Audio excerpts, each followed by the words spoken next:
It's really all about building a story.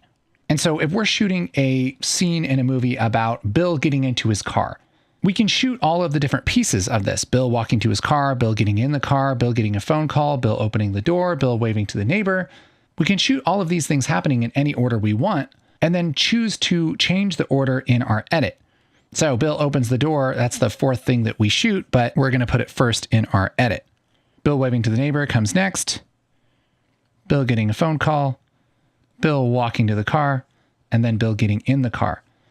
And so even though we shot this out of order, the order that we're building in our edit is Bill opens the door, Bill waves to the neighbor, Bill gets a phone call, Bill walks to his car, Bill gets in the car. This is the kind of thing that I'm so excited about when it comes to editing, is because what we're doing is we're building a story here. So everything in the edit page is about building that story.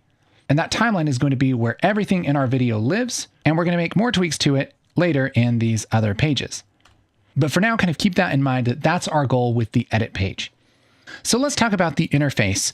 We are going to have some familiar stuff here, actually. We have these little buttons up here. When we click these and they're white, they open up different panels. And the panel that's open by default over here on the left is our media pool. Now this is exactly like the media pool in the media page. The only difference is instead of it being down here, it's over here to the left.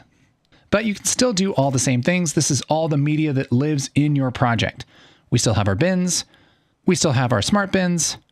We can still look at our media in various different ways. But you can sort of think of this as like your cabinet of ingredients that we're going to use to make our video here. We also have a couple of viewers. This left viewer is called our source viewer. And this right viewer here is called the timeline viewer. What the source viewer is for is if I open up one of these pieces of media, double click on it, I can preview this piece of media. So I can scrub through this and preview this and look all through any kind of media that I have. And you do that just by double clicking on any of these pieces of media. And you can sort of think of this as like picking up something and looking at it. So if you have a snack in your cabinet, you pick it up and you look at it like this, but you haven't actually added it to your plate yet. All you're doing is just kind of previewing it, looking at it. So that's cool. You can double click on any piece of media to load it up here in the viewer. You can also switch this to this second mode right here with this little button. And this is called source tape mode. And what this is it basically takes all of your footage and it loads it all into this source viewer all at once. And it just kind of puts them all together. And so if I scrub through this, I'm scrubbing through this first clip. And if I go to this second part after this little tick mark, I'm scrubbing through the second clip and the third clip and so on. And so I can scrub through all of my clips in my media pool, at least in the bin that I have up here, all at once in one motion. This is great if you're looking for a specific shot visually that you want to lay over something.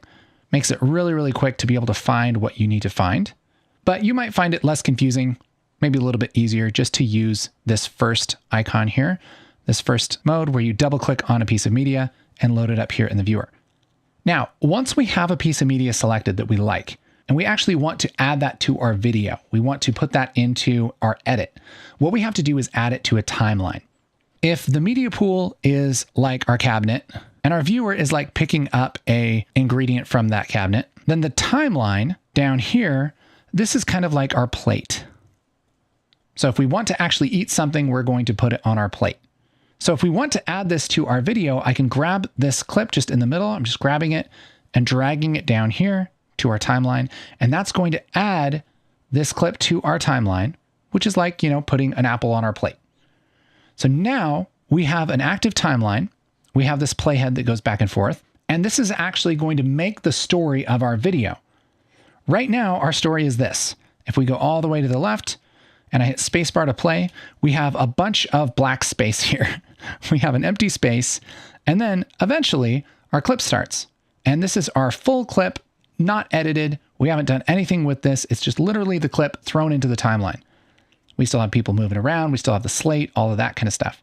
And so if we were going to export this movie right now, and we were going to put this on YouTube or something, this is exactly what people would see, is 6 seconds of black, followed by just this unedited footage that doesn't really make a whole lot of sense. But we've done something really exciting already. we've put this clip down onto our timeline, which means that we actually have a video in progress now. We could render this out and it will be a video that's different than this clip. So we've done a little bit of magic already. We've created something. Now, it's not very good. It's not very interesting. So we can change that. But all of the magic of building our story happens down here in the timeline. So let's change our story to be a little bit better here. The first thing I want to do is I don't want this black right here. I don't want to watch 6 seconds of black before anything happens. So we can take this and just drag it to the left. And we always want this kind of pushed all the way to the left at the very start of our clip, because then we start with an actual video, right? We can zoom into this timeline by clicking this little plus right here. That's kind of our zoom bar. We can zoom in and out. And I can adjust this middle bar here and I can move this up and down. And by default, we have a video track and an audio track added here. If I take the bottom edge of this audio track and I drag it down, that'll make these waveforms a little bit bigger. And so we can see a visual representation of what's happening in the audio. So the bigger the spike, the louder the audio. So we can see where the slate is right here. We zoom in here, we have these little spikes. 15, take 1. That's where that slate made that spike. And so we're going to start sometime after this. What was that? So her saying, what was that? So that's a good place to start this clip. That's where it actually gets interesting. That's the part that we're supposed to show. And so what we can do is we can trim this and kind of cut out all of this part and just start the clip there. The way that we do that is we just mouse over the edge of this, and you'll see how my mouse kind of turns into this left bracket. I can grab this and then just slide this over like this. And I'll have that clip kind of start right there. This is called trimming a clip. So just like you would trim a hedge or something like that, or trim a piece of paper, you kind of cut off all the excess, right? So we're cutting off this first part. Let's play this back. I'll just hit spacebar. What was that? Great. I like that. Let's stop right after that. And I'll take the edge of this and drag this over here. And we can see the outline of the full clip. And we're just going to use that little part. There we go. So now this is a lot shorter, but we have all this black here. So we can take this and slide it all the way to the left, just like that. Okay, I'll zoom in here so we can see what's going on. What was that? Great. Literally what I just showed you, picking a clip here, dragging it down, and then deciding where you want to start that clip. So maybe starting it right here. Go check it out. And trimming it to just be that part that you like. Check it out. No, you go check it out. Trimming off all the excess. This is like the bread and butter of editing. This is like 90% of it. You can make so many amazing videos literally with what I just showed you. That's all you need. That's all you need for so much stuff. We're just bringing those clips in, trimming them, and then putting them here in the timeline. And ideally, there wouldn't be any empty spaces in between them. So we cut from one video Go check it to out. the next video. All right, we're putting these clips together and that makes a new story. Just like in our example of Bill walking to his car, we're taking all these separate clips and then putting them together here in an order that we like in the timeline, okay? And what's cool is that we have control over this. We can do something like completely cut out the phone call. Bill opens the door, Bill waves to his neighbor, Bill walks to his car, Bill gets in the car. We could cut out this whole first part and just say Bill walks to his car and then Bill gets in the car. We are in complete control of this story, and it's all about where these clips go in the timeline and what order they go in. So this is so great. Let's get our hands dirty here a little bit. Let's make a story. So if we were to go to this second icon here, this source tape, and scrub through this, we can kind of get a good idea of the story here. These kids arrive and they see this crashed UFO. They're a little bit scared about it, so they kind of argue who should go check it out. The girl finally convinces her brother to go and check it out, so he walks towards the UFO. So he walks up to the UFO. They're both really nervous. And then as he walks up there, something moves. Whew. So this is just a few clips from a scene from our movie called Tuesday on Earth. And so what's great is we have all these clips and we can choose to tell this story however we want. So a good way to start, oftentimes, is with a wide shot. And we want the wide shot that shows the first thing that happens, right? So we have the kids kind of riding up on their bikes, putting their bikes down. And so let's use that for our first clip. So that's clip 10. I'll just double click on that. That'll switch to our source viewer. I'll grab this and drag this down into our timeline. For this first clip, let's scrub through until we're ready, until something interesting starts happening. So right as they kind of get off their bikes, that's probably a good place to trim this beginning. Move this down. Let's play this back. I can hit Control F to play this full screen like this.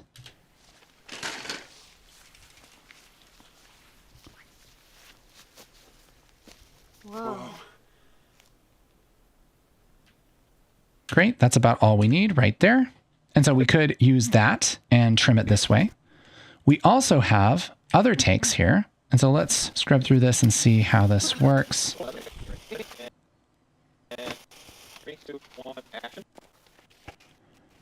And you'll notice now when we scrub through things, the video changes on the right viewer. That's because, again, this is the timeline viewer. This is the preview of what your actual movie is going to be. This is just picking up footage from over here and looking at it. Nothing that happens over here is necessarily going to happen in your video. It's all about this viewer right here, the timeline viewer. If you forget which one is which, just scrub your timeline and see which one moves. We can scrub through this and figure out what we like for our different takes.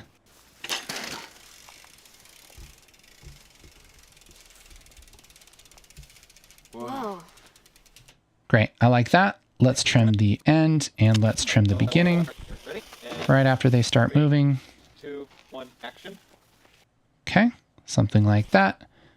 And move this all the way to the left. So we have our first shot of our movie, them getting off their bikes and walking up. Let's maybe go back into our source tape here, kind of scroll around and try and figure out what we should do next. Again, we're in control of this. That's what's so nice. So they end this shot by kind of standing there like this. So let's cut to them standing together. I think probably this shot right here, shot 31. But this time, instead of dragging this entire clip down here to the timeline and trimming it, we're going to do a little bit of work before we add it to the timeline. We're going to do that by setting ins and outs. See, in our source viewer, we're viewing the entire clip, right? The whole thing. And everything that might happen in that clip is not necessarily stuff we want to keep. Saying action, the actor having to sneeze, Bill waving to the neighbor, Bill waves to the neighbor again, awkward ending and cut. Most of that stuff we don't need. What we really want is Bill waving to the neighbor, right? So what we can do is kind of trim out the extra stuff in the source viewer before we take this and we put it down into the timeline. And so what we'll do is we'll set what's called an in and an out. An in is like the start of the clip that you want, and the out is the end of the clip you want.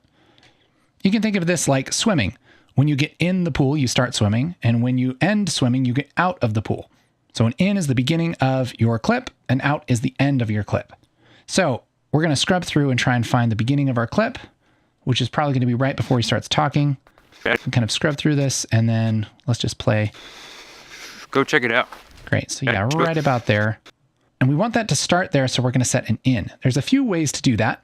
One of them is you can click this button right here, which is our set in button, like that. No way, you.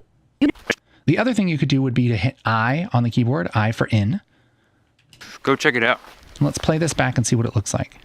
No way, you go check it out. Fine. Okay. I'll go check it out. Good. Now let's end the clip there, and we can either click this set out button or we can hit O for out, just like that. Now we have these little gray indicators here. And what that means is that our clip is this long, but we're only going to use this part of the clip. This is what we're actually going to use. And if I click and drag from the middle of this clip down here, we'll see it's much shorter than it would have been, and it's already pre-trimmed. Now, that doesn't mean that we can't change it. We can grab this and we can take the edge of this and trim this, and you can see how big the original clip is with this little gray outline that shows up. It's just like we were to put this down and trim it. We just don't have to move things around in the timeline to do that. We could just kind of trim this beforehand and bring this in. And so what some people will do is go through all their footage and pick the part that they like. They'll kind of do some pre-edits. Maybe like this, I for in. And I can also use the J, K, and L keys on the keyboard as these buttons right here. J plays backwards, K starts and stops, and L plays forwards. So you can kind of move things back and forth with J, K, and L. Go check it out. No, you go check it out. Fine. Okay. I'll go check it out. Good. That looks good. I'll hit O for out. And I've just grabbed the part that I want, and I can drag it down into the timeline, just like that. And so a great way to start getting things here on the timeline is just to go through all of your clips and pick the parts you like. Go check it out. No, you go check it out. Fine. Stop, reset. We don't want you to move much. Right. Okay. Needs to back up a little bit. So we're going to use the second take. I can scrub through this faster by hitting L twice. That's going to go through this at 2x speed. And then I can hit K to stop, and then L to play back normal speed. Go check it out. Right. J to kind of reverse. I for in. Go check it out. No, you go check it out. Fine. And again, I can just drag this down. So you can do this for all of your footage. And a good way to do this is just kind of throw all the footage into a timeline. And then remember, you can always move things around, change the order, and play around with things. And you can always trim it more or less. You really can't ruin it too badly. And so this is the fun part about editing, is creating this story. So let's just maybe cut to this second shot here. And I'll just trim this back a little bit to where they're kind of just looking dumb at this thing. And we'll cut from this wide shot into this close up like this. Whoa. Action. Got to cut out that action though. Whoa. Go check it out. No way, you go check it out. Fine. Okay. I'll go check it out. Great. So we have the basic actions happening where they come up, they see something, they start arguing, and eventually the guy starts walking towards the craft. But we want to show this in a more creative way. And so we actually have these other shots that we can cut in between them and make it look a little bit more interesting. So for instance, when the girl's talking, we want to see the girl's face a little bit closer. So let's see if this take works. Go check it out. No, you go check it out. And I like that little, wait, what? Like this right here. So let's trim that. And let's see if we can put this in there somewhere right after he says, go check it out. Go check it out. Right there. That's probably a good place to cut. Now, we haven't done this yet, but we have this clip, and this shouldn't go before or after. It should go right in the middle here. So what we can do is we can split this clip a couple of different ways. One way we could do it would be to go and click on this little icon here, this little razor blade, and that's going to turn our mouse into a razor blade tool. And whenever we click on this clip, that's going to split the clip right there wherever we click. So we can just chop this up if we want to. I'll hit Control Z a few times to undo that. What I like to do is figure out where I want to cut by moving this playhead back and forth, and then use a keyboard shortcut to split it. The default keyboard shortcut for Resolve is Control \. That's the \/ that's right above Enter, like the return key kind of in the middle of the keyboard. If you hit that, that will split this clip right where that playhead is. And then you can move the clips around and put this clip here in between them, like this. So now let's see what this looks like. Go check it out. No, you go check it out. See how that kind of works? Fine. Now, we want to see him say fine, and so really this is kind of the same process. So we split it right there, Control \, and we might not use the rest of this, but we'll just bring it down there kind of out of the way for now. We have him saying fine. Let's see, where's another one? There we go, him saying fine. No, you go check it out. Right there, I like that. Let's trim that here. Bring this in like this. Go check it out. Fine. Great. So he says fine here. Fine. Let's trim this. Put this in order. So now we're putting clips in the order for the story, but we're also choosing clips that show the story the very best. This is where it starts to get really fun. Go check it out. No, you go check it out. Fine. Okay. I'll go check it out. Great. So we'll maybe cut right there. And now we have a sequence of a few different shots that really start to tell our story. And then it's up to you as the editor to go in and think about, okay, how fast should one clip cut to another clip? Go check it out. So he kind of pushes her. I feel like this should happen a little bit quicker. Go to that other shot. Anytime that you cut in between one shot and another, you can decide to show more or less time. And so you can kind of control time a little bit. This is the one part of the world where you can control time. That's what's really neat. No, you go check it out. Good. Let's cut that a little bit tighter too. Move this down. Fine. Okay. You'll notice how this cut works really well. Fine. The reason for that is because he starts to turn his head back in this shot, and he finishes turning his head on this shot. This is called cutting on action. That means that there's one action that happens in one shot that's continued in the other shot. And so our mind accepts the little differences in between the shots, and it makes it feel like they're continuous. Just like I start waving my hand in this shot, and then we cut to this shot, it feels like it's continuous, right? And that's because it is. I mean, this is kind of recorded live, but that's what really helps. Fine. Is that little tiny movement. And so looking for those opportunities to make those cuts a little bit easier. For instance, when he pushes her, she kind of moves a little bit. Maybe this happens in this shot too. Does he push her? Yeah, she moves forward a little bit.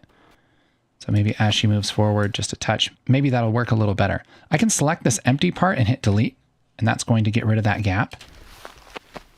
See how there's like that little movement. She's moving forward, kind of moving forward a little bit there too. That might be a good cut. It might just take too long and we don't want to do that. We'll see. But that's all up to you. Now, a couple other things about adding clips. Let's go through here and let's add this shot right here, shot 24. This is what we would call their POV, sort of. It's actually an over-the-shoulder shot, but it's what they see. And so anytime that you're editing, especially when somebody's looking off screen and they have some kind of reaction, just like what's happening here, where they're walking towards and they go, whoa, Whoa. then that sparks a question in the viewer's mind. What are they looking at? And so a lot of the time, it's a good idea to show what they're looking at in the next shot. Now, the next shot in the timeline right here is actually them standing. And it's sort of a problem because they're actually standing farther apart here than they are in this shot. And that's something you'll probably notice. Like, it looks weird. So we can kind of feed two birds with one stone here. We can answer the question, what are they looking at off screen? And we can bridge this gap to not be distracting by adding this shot in here. A couple ways that we could do this would be to zoom out, select all of our shots to the right and move it down so that we have some space to put this shot. And we can drag this shot in here. And we can set the in and the out on this shot and we can drag it in here like that. And then kind of delete the gaps and that would work. What's a little bit faster is to put our playhead right on that edge. You can tell it to snap to the edges by clicking this button right here. If this magnet is white, it'll kind of snap to the edges like this. If it's not, then it won't really snap. You can kind of put this wherever you want. But I like to have snapping on for this kind of thing. Put this right on that edit, that edge in between the two clips. And what we can do is click one of these buttons right here. These are our edit buttons. This one is insert clip. And what we'll do is we can set an in and an out, like the beginning and the end of this clip, something like that. And we can hit this insert button and look what happens. When I click this, it inserts this clip right where that playhead was, and it moves all the other clips this way down the timeline. So if I hit Control Z, we can kind of see what happens. Control Shift Z to redo it. It's just putting that clip in there. So now we have in our story, they show up and say, whoa. And then we see what they see. Ooh, yeah, baby. That looks good. And now we've forgotten how far apart they were in that first shot. And so now we cut here and nobody cares. Works great. Go check it out. That's how we build a story here in the edit page. So cool. And this basic process works for any kind of video you're making, whether you're making a film like this or whether you're just doing a YouTube video. documentary, commercial. It's all about finding the clips you want, setting the in and out, and putting it on the timeline in some way. Whether it's dragging it to the timeline or whether it's using an edit button like this insert. There's also a couple other edit modes. For instance, overwrite, which just kind of pastes this over everything. There's replace, which will swap out the clip here for the clip that we're over here in the timeline. And you can click and drag here and drag this viewer onto this viewer, and you have a few more options too. For instance, place on top puts that clip on top and on the next layer. We're always going to be looking at the top layer in our viewer, but we can decide to turn this off and move this around without overwriting this clip. One handy edit button here would be append at end. If you drop it on this append at end, it's going to throw this clip, whatever we have selected here, at the end of our timeline, which is great if you're just kind of gathering the clips that you want. You can just double click, set your in and out, okay? Drag it over here, append at end. You don't have to worry about where you are in your story. You can just kind of go through here, pick the parts you like, append at end. You don't really have to worry about it. Great, append at end. And you can throw those all in the timeline, and then you can move them around and adjust them and trim them and split them and all the stuff that you need to do.